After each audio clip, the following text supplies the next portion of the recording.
At ito na nga, at samahan niyo ko sa ikatatlong yugto kung saan sa videong ito pinapakita kung ano nga ba ang kaganapan at ginagawa ko ngayong araw. Andito pa nga pala tayo sa pigire natin mga chikoy or aka fish pond namin na naging pigire na sa walang dahilan yan. Pakainin natin nun kasi parang tao lang ito mga chikoy na kailangan din kumakain yan.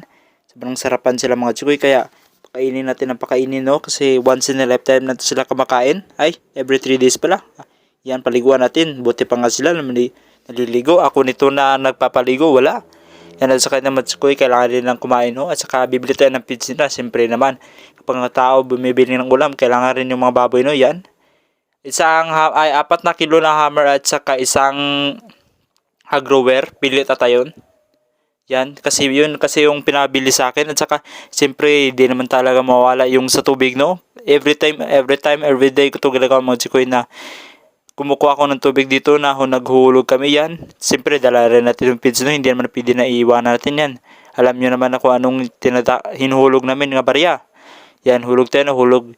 At saka yan mga chikoy no, siyempre kailangan i-mix mo yan hagrower at saka hammered. 4 na kilo nga hammered at saka 1 kilo nga hagrower. Yan kasi insatsurin niya lang na para pampalakas daw at saka ito mga matsikoy no na natapos na rin kaya pupunta tayo ng matsikoy kasi papaliguan na naman natin mga matsikoy. Ngayon paliguan natin yan.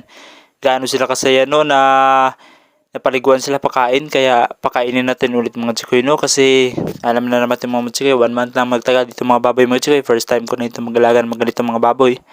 Yan. Sobrang saya nila mga matsikoy. Kasing saya ko na rin kasi parang pet ko na rin sila. At saka ito mga chikoy no, December 23, 2024 ngayon.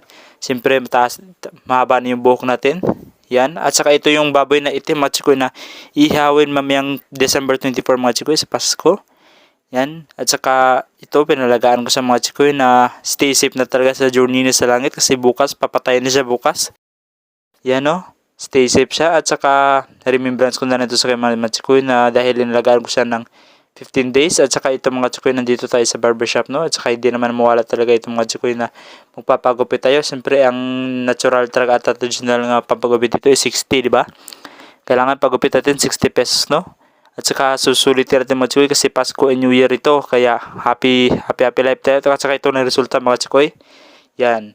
Happy New Year and Merry Christmas. Advance Happy New Year.